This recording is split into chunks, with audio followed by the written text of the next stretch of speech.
அல்லாஹுடைய மகத்தான ஒரு கருணை, புனிதமான ஹஜ்ஜினுடைய காலம் இது. ஹஜ்ஜை பற்றி உண்டான ஆசை, ஹஜ்ஜை பற்றி உண்டான தேட்டம் உலகத்தில் இருக்கும் வரை கியாமத் ஏற்படாது என்று சொல்வார்கள் கண்மணி முஹம்மது ரசூலுல்லாஹி ஸல்லல்லாஹு அலைஹி வஸல்லம் அவர்கள். புனிதமான ஹஜ்ஜு நமக்கு ஏற்படுத்தி தரக்கூடிய சன்மானங்கள் சாதாரணமானதல்ல, அது உன்னதமான சொர்க்கத்தை பெற்றுத் தருகிறது என்று சொன்னார்கள். நம்முடைய பாவங்கள் எல்லாம் மன்னிக்கப்பட்டு அன்று பிறந்த பாலகர்கள் போல அவர்களை மாற்றுகிறது என்று சொன்னார்கள். அங்கே செலவு செய்யப்படக்கூடிய பொருளாதாரம் கூட அதற்கு அல்லாஹு தஆலா 700 மடங்கு அதிகமாக அதற்குண்டான பரக்காத்துகளை நமக்கு ஏற்படுத்தி தருகிறான் என்று வருகிறது. அதேபோல் அங்கே நமக்கு இருக்கக்கூடிய சில சிரமங்களுக்கு ஏற்ப மகத்தான கூலி இருக்கிறது என்றும் கூட ஹதீஸிலே வருகிறது. இப்படி பல்வேறு வகையான சோபனங்களை பெற்ற பாக்கியமான ஹஜ், அது தொடர்பான விஷயங்களை எல்லாம் இங்கே சொல்லி அமைந்தார்கள்.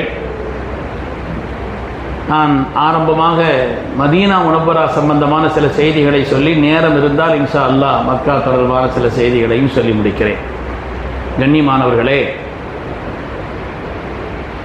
மதீனா அப்படின்னு ஒரு ஊருக்கு பேர் வைக்கவே முடியாது. மதீனான்னு சிட்டின்னு தான் அர்த்தம். மதீனான்னு தனியாக ஒரு ஊருக்கு பேர் வைக்க முடியாது. இன்னொரு ஊரோட சேர்த்துன்னு சொல்ல முடியும். மதீனத்து லண்டன், மதீனத்து அபுதாபி சேர்த்துன்னு சொல்ல முடியும். அபுதாபி சிட்டி, லண்டன் சிட்டின்னு சொல்லி. ஆனால் கண்மணி முஹம்மது ரசூலுல்லாஹி ஸல்லல்லாஹு அலைஹி வஸல்லம் அவர்கள் சம்மாஹா அல் மதீனா, மதீனான்னு ஸல்லல்லாஹு அலைஹி வஸல்லம் பெயர் வச்சாங்க. அல்லாஹ் குர்ஆன் ஷரீஃபிலேயும் மதீனா என்பதற்கு திருநாமம் சுட்டிருக்கிறார். மக்கா நகரம் உலகம் படைக்கப்பட்ட அந்த ஆரம்ப காலகட்டத்திலிருந்து அதற்கு எல்லா சிறப்புகளும் இருக்கிறது. ஆனால் மதீனாவிற்கு ஆரம்ப காலகட்டத்திலிருந்து எந்த சிறப்பும் தனி சிறப்பே கிடையாது. ஆரம்பத்தில் இதற்கு எஸ்ரிப் என்று பெயர். எஸ்ரிப் என்று சொன்னால் நமக்கு தெரியும், அல்லவ் படிப்பு, நாசம் என்று கூட அர்த்தம். கண்மணி ரசூலுல்லாஹி ஸல்லல்லாஹு அலைஹி வஸல்லம் எப்பொழுது தங்களுடைய பொற்பாதங்களை அந்த புனித பூமியிலே வைத்தார்களோ அதிலிருந்து அந்த பூமிக்கு தனி சிறப்பும் தனி அந்தஸ்தும் ஏற்பட்டிருக்கிறது என்பதிலே சந்தேகமே இல்லை. அருமையானவர்களே, மக்கமா நகரத்தினுடைய ஹஜ் உம்ரா சம்பந்தப்பட்ட விஷயங்கள் அதற்குண்டான சட்டங்களோடு செய்ய வேண்டும் சொன்னால், மதீனா முனவ்வராவை பொறுத்தவரையில் அங்கே கொண்டு செல்ல வேண்டிய அசலான விஷயம் காதல், அன்பு, பிரியம், நேசம். இதுதான் மதீனாவில் அதை கொண்டு தான் அங்கே செல்ல வேண்டும்.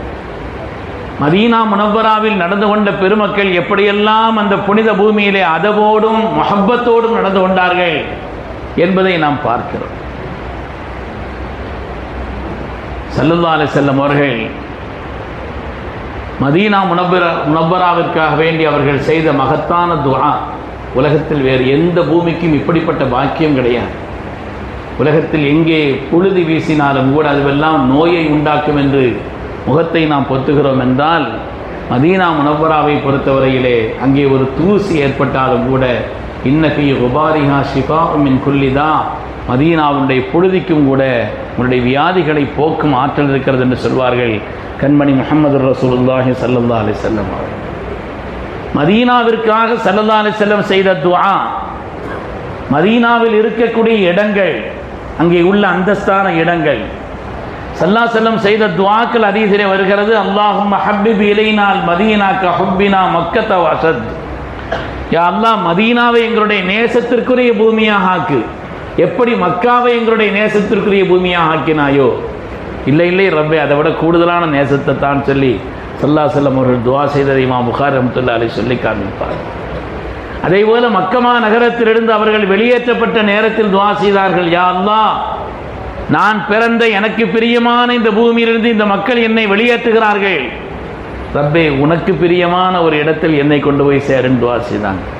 மதீனா என்பது அல்லாஹுடைய ரசூலுக்கும் நேசமான அல்லாஹுக்கும் ஒரு நேசமான பூமி என்பதை ஹதீஸிலே நாம் பார்க்கிறோம். இன்னும் சொல்ல போனால் ஹதரத் இப்ராஹிம் அலைஹிஸ்ஸலாம் அவர்கள் மக்காவினுடைய பரக்காத்துகளுக்காக துஆ செய்தார்கள். ரப்பே, நான் உன்னுடைய நபியா ஹபீபாக இருக்கிறேன். அவர்கள் மக்காவுக்கு என்னென்ன பரக்காத்துகளை எல்லாம் கேட்டார்களோ அந்த பரக்காத்துகளை மதீனாவிற்கும் தா என்று கேட்டுவிட்டு இன்னொரு மடங்கையும் நீ எனக்கு தர வேண்டும் மதீனாவுக்கு என்று ஸல்லல்லாஹு அலைஹி வஸல்லம் துஆ செய்தார்கள் என்பதை பார்க்கிறோம். அதனாலே புனிதமான மதீனா அது நேசத்தின் பூமி, அது அன்பின் பூமி என்பதிலே எந்த விதமான சந்தேகம் இல்லை. அருமையானவர்களே, மதீனாவில் 40 வேளை தொழுகைகளை தொழுவதற்கான ஒரு சூழல். சுனத் அஹ்மதுல் ஹதீஸ் வருது, மன் ஸல்லா ஃபீ மஸ்ஜிதி 40 ஸலாத்தன், யார் என்னுடைய இந்த மஸ்ஜிதில் ஒரு 40 வேளை தொழுகைகளை தொழுகிறார்களோ அவர்களுக்கு 3 விதமான பாக்கியங்களை ரப்பு கொடுக்கிறான். குத்திபத் லஹு பராஅத்து மினன்னார் வ நஜாத்து மினல் அஸாப் வ பரீஉ மினன் நிஃபாக். அல்லாஹ் தஆலா நயவஞ்சகத்தனம் எந்த ஒரு நிலையிலிருந்து அவர்களை நீக்கி விடுகிறான். அல்லாஹ் அந்த நசீபையும் நமக்கு தந்தரல வேண்டும். சாதாரணமான பாக்கியம் அல்ல. இனிமேல் முஃமின்கள் தான். நயவஞ்சகத்தனம் என்ற ஒரு நிலை நீக்கப்படுகிறது. 40 வேளை தொழுகைகளை மஸ்ஜிது நபவியிலே தொழுதார். அது மாதிரி எந்த விதமான அதாபும் நமக்கு வராது. உலகத்திலையும் சரி, சோதனை என்ன வரும், அது நம்முடைய தரஜாக்களை கூட்டுவதற்காக உள்ளதே தவிர அதாப் வராது. 3வது நரகத்திலிருந்து பாதுகாப்பு என்று கண்மணி ரசூலுல்லாஹி ஸல்லல்லாஹு அலைஹி வஸல்லம் அவங்க சொல்லியிருக்கிறார். இது மாதிரி மதீனா முனவ்வராவினுடைய அந்தஸ்து என்பது சாதாரணமானதல்ல. அதற்கு அடிப்படையானது நேசம்தான். இங்கே ஒரு பாடல் படித்த அருமையான சகோதரர் இங்கே சொன்னார் இல்லையா, ஒரு மரக்கட்டை நேசித்ததுன்னு சொல்லிட்டு, அது எவ்வளோ பெரிய அந்தஸ்தை பெற்றுச்சு. நம்ம எல்லாம் பாடம் ஓதனவங்க, முன்னால் இருக்கிறவங்க பூரா, நான் வந்தோடனே அபுத்தாய ரசத்தை கேட்டேன், அது எல்லாம் ஒதுங்கி இருக்கிறாங்க, பிள்ளைய பூரா இங்கே மாணவ செல்வங்கள் தானே அமர்ந்திருக்கிறார்கள் என்று. அல்லாஹ் தஆலா சீக்கிரமாக உங்களுக்கும் ஹஜ்ஜு உம்ரா ஜியாரத்தினுடைய நசீபை தந்தர்கள் புரிவானா. கவனமாக கேளுங்க. ஆசை தான் அதுக்கு முக்கியம், பணம்லாம் முக்கியம் இல்லை. ஹஜ்ஜு உம்ரா ஜியாரத் செய்யணுமான ஆசை தான் முக்கியம். ஒரு 7 வருஷத்துக்கு முன்னால் நடந்த ஒரு சம்பவம். ஒரு ஆள் எங்கள் ஊரில் ஃபக்கீர், கொட்டடித்து வாசலில் யாசகம் கேட்டு பணத்தை தரக்கூடிய ஒரு ஃபக்கீர், அவர் வந்தார். கொஞ்சம் பணத்தை எடுத்துகிட்டு சேர்த்துட்டு சில்லற காசாக இருந்துச்சு, அப்படி தானே கொடுத்துருப்பாங்க. இப்போ அதனால் அவர் சொன்னார், இதுக்கு மேலே என்னால் பணத்தை சேர்க்க முடியலை, இவ்வளோ தான் இருக்குது எங்கிட்ட, நீ எப்படியாவது ஹஜ்ஜை கூட்டு போங்கன்னு சொன்னார். சுப்ஹானல்லாஹ், எவ்வளவு ஈடுபாட்டோடு அவர் ஹஜ்ஜை செய்தார், எவ்வளவு ஈடுபாட்டோடு அங்கே நடந்து கொண்டார் என்பதை இன்னும் நினைத்தால் அவ்வளோ ஆனந்தமாக இருக்கிறது. அது மாதிரி அந்த இடத்திற்கு செல்வதற்குண்டான நிலையில் ஆசை ஒன்று. 2வது என்னன்னு சொன்னால், நமக்கு எந்த அளவிற்கு ஈடுபாடு இருக்கிறதோ அந்த அளவிற்கு அங்கிருந்து பயன்பாடுகளை பெறலாம். அங்கிருந்து எந்த அளவுக்கு நமக்கு அதில் ஈடுபாடும் கவனமும் இருக்கிறதோ. அது மாதிரி நடந்த சம்பவம் தான். ஈரோடு மாவட்டம் கோவிச்செட்டிப்பாளையத்திலிருந்து ஒரு ஆள் கூட ஹஜ்ஜிக்கு வந்திருந்தார். ஒரு நாள் பயான் செய்துட்டு இருக்கும் பொழுது ஹரமை சுற்றி உள்ள ஆயாத்தும் பையினாத்தை பற்றி சொல்லிக்கிட்டு இருந்தோம். அதற்கு சொன்னாங்க இல்லையா, அதில் முல்தசமை பற்றியும் கொஞ்சம் விளக்கம் சொல்லி, முல்தசமில் யார் யார் என்னென்ன துவாக்களை எல்லாம் செய்தாங்க. மாமின் அஹதின் யதுஉ ஃபீ முல்தசம் இல்ல ஸ்துஜீபலா, முல்தசம் 2 துவா செய்தான் அல்லாஹ் கண்டிப்பாக கபூல் செய்கிறான்னு வருது. அதையெல்லாம் சொல்லி முடிச்சுட்டு நாங்கள் அடுத்த நாள் குரூப்பாக சேர்ந்து தவாஃபுக்கு போவோன்னு இரவு நேரத்தில் போகும் பொழுது ஹரமில் இருந்து அவர் வந்துக்கிட்டு இருக்கிறார். ஹரமில் இருந்து உள்ளேருந்து வருகிறார். வந்தவர் கையில் ஒரு தண்ணி, ஒரு அங்கிருந்து உள்ளேருந்து வந்த உடனே எங்களை அப்படி கட்டி பிடிச்சி அழுகிறார். ஹரமில் அழுவது சாதாரணமான ஒரு விஷயம்தான், ஆனால் இவர் வித்தியாசமான ஒரு அழுகை, வித்தியாசமாக அழுதார். என்னன்னு கேட்டோம். சொன்னார், நேற்று முல்தசமை பற்றி சொன்னீங்க, அதனால் நான் முல்தசம் போய் பிடிச்சிட்டேன், பிடிச்சி நின்று துவா செய்யணும். என்ன துவா செய்யணும்னு சொல்கிறார். அல்லாஹ், நான் ஹஜ்ஜிக்கு வந்திருக்கிறேன், என்னுடைய ஹஜ்ஜை நீ கபூல் செய்யணும். நிறைய தேட்டங்களோடு வந்திருக்கிறேன், என்னுடைய துவாக்களையும் கபூல் செய்யணும். நான் ஹஜ்ஜிக்கு வரும்பொழுது பல பேர் என் கரம் பற்றி துவா செய்யுங்கன்னு சொன்னாங்க. பெரிய ஆட்கள், வயதான ஆட்கள், உலமாக்கள் அப்படின்லாம் சொன்னாங்க. அதனால் அவங்களுடைய துவாக்களையும் நீ கபூல் செய்யணும்னு சொல்லி நான் துவா செய்துட்டு கடைசியாக நான் அந்த இடத்துல நின்று ரப்பிட்ட சொன்னேன், யா அல்லாஹ், நீ கபூல் செய்துட்டேங்கிறதுக்கு அடையாளம் எதையாவது ஒன்று எனக்கு வெளிப்படுத்தி காமின்னு துவா வதனாராம். நீ கபூல் செய்துட்டேங்கிறதுக்கு அடையாளத்தை எனக்கு காட்டணும். நீ எதையாவது அடையாளத்தை காட்டி எனக்கு விளங்காமல் போயிடக்கூடாது, அடையாளத்தை நானே சொல்லிடுறேன்னாராம் அவர் துவாவில். நான் இந்த இடத்துல இருந்து மஸ்ஜிதினுடைய வாசலை தாண்டி போகிறதுக்கு முன்னால் யாராவது ஒரு ஆள் என் கையில் கொண்டு ஒரு தண்ணி பாட்டில் கொடுத்துட்டாங்கன்னு சொன்னால் நான் கேட்ட துவாவனா கபூல் அப்படின்னு நான் விளங்கிக்கிடுவேன்னு. அல்லாஹ் தான் நம்மளை சோதிப்பா, நீங்கள் அல்லாவுக்கே டெஸ்ட் வச்சியலைன்னு சொன்னாங்க. அல்லாஹ் தான் அடியார்களை சோதிப்பான்னு வருவீங்க, அல்லாவுக்கே சோதனையா? அவர் சொல்கிறார், துவா செய்துட்டு அந்த இடத்த விட்டு வந்துக்கிட்டே இருந்த மனசு படபடன்னு அடிக்குது. நான் கடந்து வந்து கொண்டிருந்தேன். அந்த நேரத்தில் ஒரு இடத்துல வந்து ஒரு ஆள் தண்ணி பாட்டில் என் கையில் விஸ்மி சொல்லி தந்துட்டு போனார் ஹஸரத்துன்னு. அந்த தண்ணி பாட்டிலோடு சேர்த்து நின்று அவர் அழுக இன்னும் என் கண் முன்னால் நிற்கும். அதனால் அந்த இடத்துல வந்து முஹப்பத்தும் நம்முடைய மனோ ஈடுபாடும் தான் அங்கே நாம் பெற வேண்டிய எல்லா விதமான உயர்வுகளையும் பெற்றுத்தரும் என்பதில் எந்த விதமான சந்தேகம் இல்லை. அப்படிப்பட்ட ஒரு ஈடுபாட்டோடும் கவனத்தோடும் அந்த இடத்தில் செய்ய வேண்டிய உன்னதமான காரியங்களை செய்வதற்கு அல்லாஹ் நமக்கு நசீபை தந்தருள் புரிவானார். புனிதமான அந்த ஹரம், அதை சுற்றியுள்ள இடங்களை பற்றி எல்லாம் ஹஜ்ரத் அவர்கள் சொல்லி காண்பித்தார்கள்.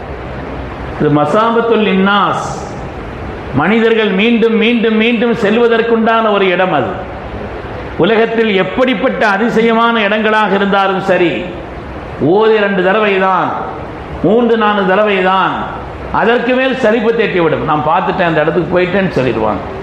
ஆனால் கஅபாவை பொறுத்தவரையிலே மீண்டும் மீண்டும் செல்லக்கூடிய ஒரு மகத்தான ஒரு இடமாக அல்லாஹ் தஆலா அதை ஆக்கி வைத்திருக்கிறார்.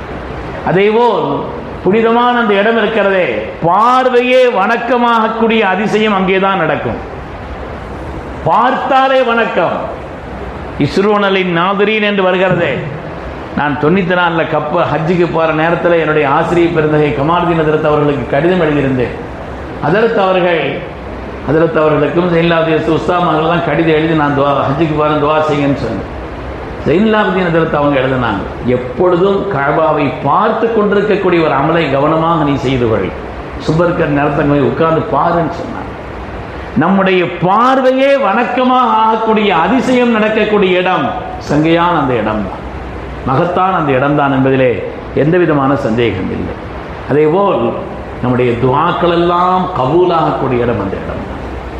ஒவ்வொரு இடத்திலேயும் யார் யார் என்னென்ன துஆக்களை செய்து, ஹஜ்ருல் அஸ்வதாக இருக்கட்டும், ருக்குன யமானியில் கேட்ட துஆக்களை சொன்னார்கள் ஹஜ்ரத் இப்னு உமர் ரலியல்லாஹு அன்ஹுமா, சில சஹாபிகள் கேட்ட துஆக்களை ஒவ்வொரு இடமும், மீசாபாக இருக்கட்டும், முல்தசமாக இருக்கட்டும், ஹிஜ்ர இஸ்மாயிலா இருக்கட்டும், அந்த இடங்களில் எல்லாம் இது அல்லாமல் மினா, முஸ்தலிஃபா, அரஃபா என்று சொன்னால் சொல்ல வேண்டியதே இல்லை. அது அவ்வளவு மகத்தான பாக்கியமான இடம் என்பதிலே எந்த விதமான சந்தேகம்.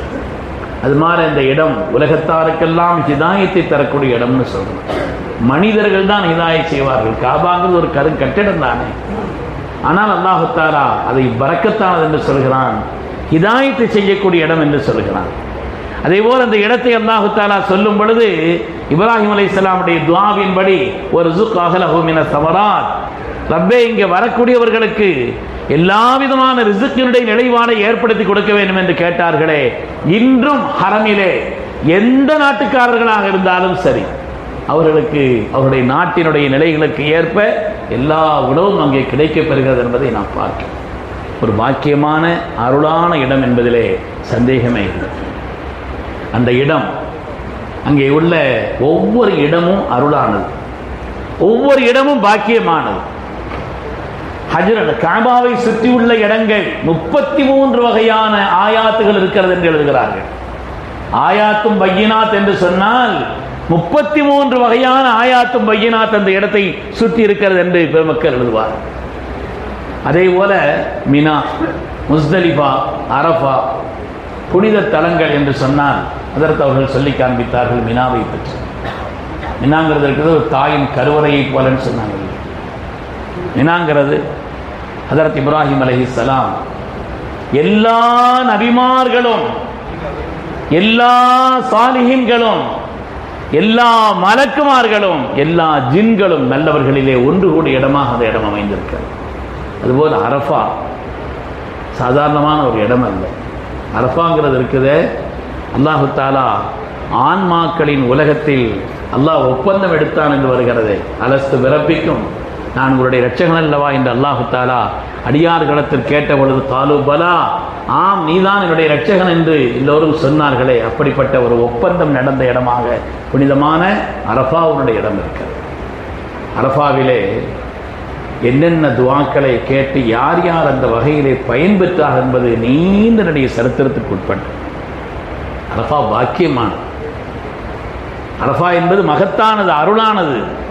அது மாதிரி முஸ்தலிஃபா, துஆக்கள் எல்லாம் ஏற்றுக்கொள்ளப்படக்கூடிய மகத்தான ஒரு இடமாக அல்லாஹ் தஆலா அந்த இடங்களை ஆக்கி வைத்திருக்கிறான் என்பதை பார்க்கிறோம். ஜியாரத் என்று சொன்னால் மதீனா முனவ்வரா, நாம் மதீனாவிற்கு செல்லும் பொழுது கண்மணி முஹம்மது ரசூலுல்லாஹி ஸல்லல்லாஹு அலைஹி வஸல்லம் ஜியாரத்தை பிரதானமான நோக்கமாக கொண்டு நாம் அங்கே செல்வது. ஜியாரத்திற்காக வேண்டி அங்கே செல்வதற்கு தனி பாதை வச்சிருக்கிறாங்க. பாபு சலாம் சொல்லி முதல் வாசல் 1ஆம் நம்பர் வாசல் வழியாக போனால் தொழுகை இல்லாத எல்லா நேரத்திலும் ஜியாரத் செய்வதற்கான ஒரு சூழல் அங்கே அமைந்திருக்கிறது. அங்கே ரவுதத்துல் ஜன்னாவுக்கு செல்வதற்குத்தான் இப்பொழுது கட்டுப்பாடுகள் இருக்கிறது. ஜியாரத்துக்காக வேண்டி செல்கின்ற நேரத்தில் நாம் எப்பொழுது வேண்டுமானாலும் தொழுகை இல்லாத மற்ற நேரங்களில் இரவிலே குறிப்பிட்ட சில நேரம் தவிர மற்ற நேரங்கள் எல்லாம் ஜியாரத்திற்காக வேண்டி செல்லலாம். சென்றால் மனித வாழ்க்கையிலே பாக்கியமான ஒரு நாள், பாக்கியமான ஒரு நேரம் கண்மணி முஹம்மது ரசூலுல்லாஹி ஸல்லல்லாஹு அலைஹி வஸல்லம் அவர்களை ஜியாரத் செய்யக்கூடிய மகத்தான நேரம். அவர்களை நாம் முன்னால் நின்று சலாம் சொல்வதும் அந்த இடத்தில் என்னென்ன வார்த்தைகளை எல்லாம் சொல்ல வேண்டும் என்றும் கூட பெருமக்கள் நமக்கு சொல்லி தந்திருக்கிறார். உஹது யுத்தத்தில் செய்தனா சஅத் இப்னு ரபீ ரலியல்லாஹு தஆலா அவர்கள் உஹது யுத்தமெல்லாம் முடிந்த நேரத்தில் சஅத் இப்னு ரபீ ரலியல்லாஹு அவர்கள் வரவில்லை, காணவில்லை.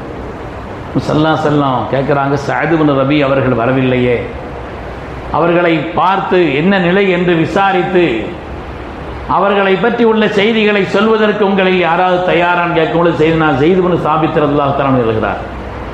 ஆகவே நான் போகிறேன்னு சொன்னாங்க. சொன்னாங்க, நீங்கள் அவர்களை பார்த்தால் முதலாவது என்னுடைய சலாமை சொல்லுங்கள், ரெண்டாவது நீங்கள் எப்படி இருக்கிறீங்கன்னு ஸல்லல்லாஹு விசாரிச்சுட்டு வர சொன்னாங்க என்று சொல்லுங்கள். இங்கிருந்து போன உடனே ஹதரத் செய்தனா ஸைத் இப்னு சாபித் ரலியல்லாஹு பார்க்கிறார்கள். ஒரு இடத்தில் குற்றுயிரும் குறை உயிருமாய் காயங்களோடு செய்தனா சஅத் இப்னு ரபீ ரலியல்லாஹு தஆலா இருக்கிறார். உங்கள்கிட்ட போய் சொன்னாங்க, ஸல்லல்லாஹு அலைஹி வஸல்லம் உங்களுக்கு சலாம் சொல்ல சொன்னார்கள். உங்க பதில் சொன்னாங்க, அலா ரசூலில்லாஹி வ அலைஹிஸ்ஸலாம், உங்களுக்கும் ரசூலுக்கும் பதில் சலாம். எப்படி இருக்கிறீங்கன்னு கேட்டு வர சொன்னாங்கன்னு சொன்னாங்க. அவங்க பதில் சொன்னாங்க, இன்னி அஜிது ரீஹல் ஜன்னா, சொர்க்கத்தினுடைய வாசனை நான் நுகர்ந்து கொண்டிருக்கிறேன் என்று சொன்னாங்க. சொல்லிட்டு கடைசியாக சொன்னாங்க,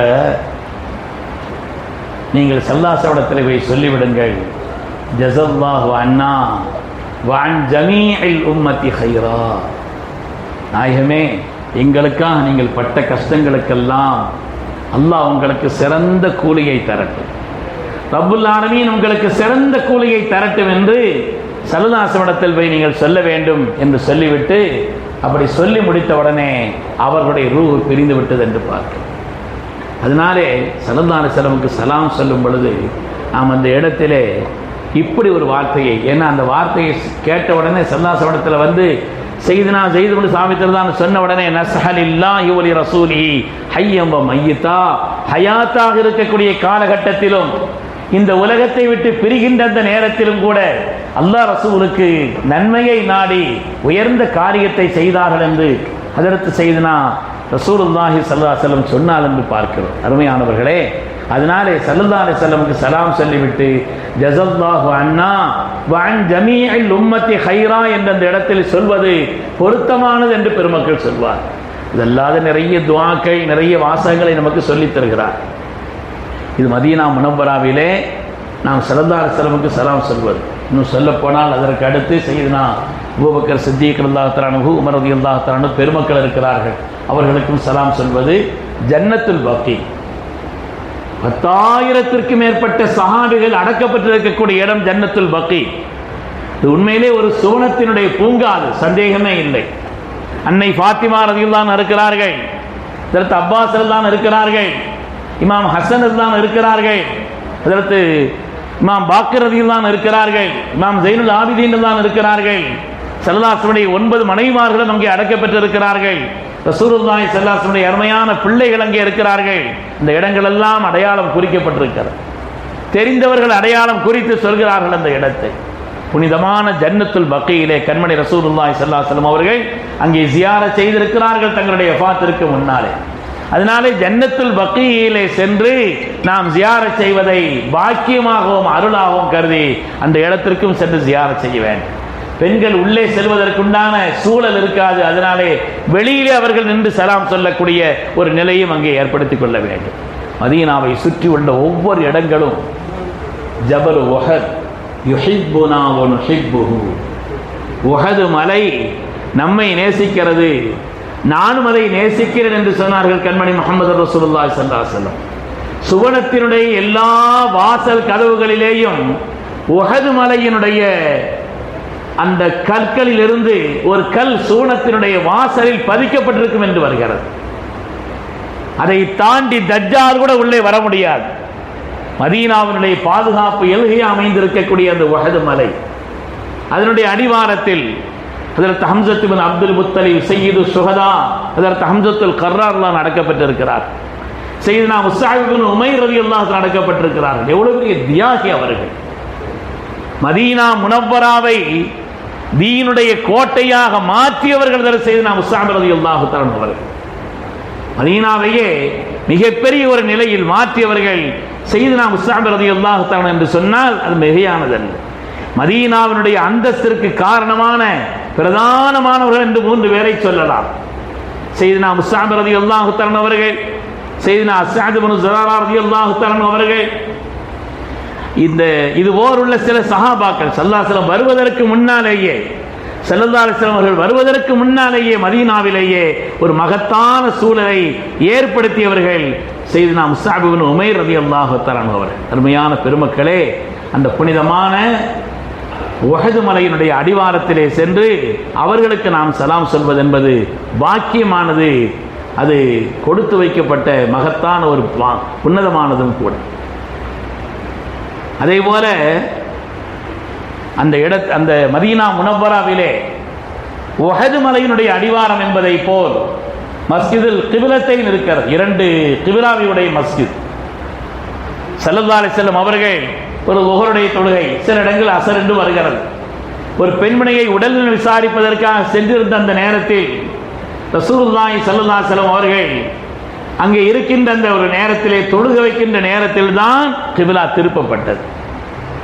2 ரக்காத்திலே திருப்பப்பட்டது. இந்த உம்மத்திற்கு மிகப்பெரிய ஒரு ஆதாரமாகும். ஸல்லல்லாஹு அந்தஸ்தை உயர்த்துவதற்கும் அவர்களை யாரெல்லாம் உலகத்தில் பின்பற்றுகிறார் என்பதை உலகத்திலே அல்லாஹு தஆலா மிம்மன் யத்தபிய ரசூல், யாரெல்லாம் ரசூலை முழுமையாக பின்பற்றார் என்று சோதிப்பதற்காக அல்லாஹு தஆலா கொடுத்த ஒரு மகத்தான பாக்கியமாக இருக்கக்கூடிய அந்த தஹ்வீருல் கிபிலா இருக்கிறதே, அது நடந்த இடம். அது கிபிலத்தினுடைய ஒரு இடமாக அந்த இடம் இருக்கிறது. மதீனா முனவ்வராவில் நாமும் அந்த இடத்திற்கு சென்று அங்கே 2 ரக்காத்துகள் நஃபிலான தொழுகைகளை தொழுது வருவது. அங்கே மஸ்ஜிதுக்கு கிபிலா திருப்பப்பட்ட ஒரு இடம். கிபிலா எப்படின்னு சொன்னால் எதிர்த்து செய்யல, அங்கே மேலே வந்து ஒரு முஸல்லா அடையாளம் பெற்றிருக்கிறார்கள். இப்படித்தான் இருந்தது, நேர் எதிரிலே திருப்பப்பட்டது என்பதை காட்டுவதற்காகவே. மாதிரி மதீனா முனவ்வராவிலே குபா, அது அவ்வளவு மஸ்ஜித். அது மதீனா முனவ்வரா சென்ற உடனே கண்மணி ரசூலுல்லாஹி ஸல்லல்லாஹு அலைஹி வஸல்லம் தங்கியிருந்த இடம். குபாவுடைய வரலாறு மிக நீண்ட ஒரு வரலாறு. அந்த குபா மஸ்ஜித் ஸல்லல்லாஹு அலைஹி வஸல்லம் முபாரக்கான கரங்களால் அடிக்கல் நாட்டப்பட்ட மஸ்ஜித், பாக்கியமானது. குபா மஸ்ஜித் எவ்வளவு தூரத்தில் இருந்தாலும் சரி நான் அங்கே சென்று வருவேன் ஸல்லல்லாஹு அலைஹி வஸல்லம் சொன்னாங்க. மதீனாவிலும் கூட நமக்கு மகத்தான உம்ராவினுடைய பாக்கியத்தை ஏற்படுத்தி தருவது என்னும் கூட சொல்லலாம். யார் மஸ்ஜித் குபாவிற்கு சென்று 2 ரக்காத்துகள் தொழுதுவிட்டு வருகிறார்களோ அவர்களுக்கு பூரணமான ஒரு உம்ராவை செய்த நன்மை உண்டு என்று கண்மணி ரசூலுல்லாஹி ஸல்லல்லாஹு அலைஹி வஸல்லம் அவர்களால் சொல்லி காட்டப்பட்ட பாக்கியமான ஒரு இடம்தான் சங்கையான குபா மஸ்ஜித். மதீனாவை சுற்றி இருக்கக்கூடிய பாக்கியமான அருளான இடங்கள், மதீனாவை சுற்றி இருக்கக்கூடிய பாக்கியமான அருளான இடங்கள். அந்த இடத்தை எல்லாம் சென்று நாம் இந்த நேரங்களிலே புனிதமான அந்த இடங்களுக்கு செல்கின்ற நேரத்தில் சென்று ஜியாரத் செய்வது வருவது என்பது பாக்கியமானது. மதீனா என்பது இஸ்லாமியத்தினுடைய கேந்திரம் என்று சொல்ல வேண்டும். இஸ்லாத்தினுடைய கேந்திரம். எல்லா ஆயாத்துகளும் பெரும்பாலும் இறக்கப்பட்டது, உலகத்தில் பெரும்பாலான சட்டங்கள் நமக்கு வழங்கப்பட்டதும் கூட மதீனா முனவ்வரா தான். அங்கேதான் எல்லா விதமான சட்டங்களும் இறக்கப்பட்டது. மதீனா முனவ்வரா என்ற ஒரு நிலையிலே இஸ்லாமிய அத்தாட்சிகள் நிறைந்த ஒரு இடமாக மதீனா முனவ்வரா அமைந்திருக்கிறது என்பதிலே எந்த விதமான சந்தேகம் இல்லை. அருமையான பெருமக்களே, புனிதமான அந்த இடம். மஸ்ஜித் நபவிக்கு உள்ளே ரவுதத்துல் ஜன்னா இருக்கிறது. உலகத்திலேயே சொர்க்கத்தினுடைய ஒரு பூமி அமைந்திருக்கக்கூடிய இடம் என்று சொன்னால் ரவுதத்துல் ஜன்னா. மதீனா முனவ்வராவிலே மா பைன பைத்தி வ மிம்பரி ரவுதத்தும் மின் ரியாதில் ஜன்னா, என்னுடைய வீட்டிற்கு மெம்பர் படிக்கும் மத்தியிலே சொர்க்கத்தினுடைய பூங்கா இருக்கிறது என்று ஸல்லல்லாஹு அலைஹி வஸல்லம் சொன்னார்களே, பாக்கியமான அந்த இடம். வாழ்க்கையிலே அந்த இடத்திலே நின்று ஒரு 2 ரக்காத்துகள் தொழுது துஆ செய்வதற்கான வாய்ப்பு கிடைத்தால் அது மகத்தான பாக்கியம் என்பதிலே எந்த விதமான சந்தேகம் இல்லை. அங்கேதான் இந்த தூண்கள் எல்லாம் இருக்கிறது. உஸ்துவானை ஹன்னானா இருக்கிறது, உஸ்துவானை ஆயிஷா இருக்கிறது, உஸ்துவானை அபி லுபாபா இருக்கிறது, உஸ்துவானை சரீர் இருக்கிறது, உஸ்துவானை முஹர்ரிஸ் உஃபூத், உஸ்துவானை ஜிப்ரீல், உஸ்துவானை தஹஜ்ஜுத் என்றெல்லாம் அடையாளமிடப்பட்ட பாக்கியமான தூண்கள். ஒவ்வொரு தூணுக்கும் ஒரு சரித்திரம் இருக்கிறது அல்லவா? ஒவ்வொரு தூணுக்கும் ஒரு சரித்திரம் அல்லவா இருக்கிறது? ஹன்னானா என்ற அந்த தூண், அந்த பேரித்தவட மர கட்டை தானே ஸல்லல்லாஹு அலைஹி வஸல்லம் அவர்கள் உபயோகித்துக் கொண்டிருந்த அந்த பேரித்தவட மர கட்டை. அவர்களுக்காக தயாரிக்கப்பட்ட மெம்பர் படி வந்தவுடனே இதை கொண்டு போய் மஸ்ஜிதினுடைய ஒரு ஓரத்தில் வைக்க சொன்னார்கள். வைத்துவிட்டு இவர்கள் இந்த படியை உபயோகிக்கிறார்கள். இருக்கக்கூடிய சஹாபிகள் அவ்வளவு பேரும் ஒரு பிள்ளை தேம்பி அழுவதை போல் சத்தத்தை நாங்கள் கேட்டோம் என்று அவ்வளவு சஹாபிகள் சொல்லக்கூடிய அளவிற்கு உண்டான ஒரு நிலை. உள்ளத்தின் அடித்தளத்தில் இருந்து வரக்கூடிய அன்பு சேரும் இடமும் கூட உள்ளம் தானே. அதனாலே ஸல்லல்லாஹு அலைஹி வஸல்லம் அதற்கு பிறகு அவர்கள் பயான் செய்ய நிலையில் அங்கிருந்து நேராக வந்து அந்த கட்டை எடுத்து இதற்கு ஆறுதல் சொல்கிறார், கட்டி கொடுக்கிறார். எனக்கு என்ன வேண்டும் என்று கேட்கிறார்கள்.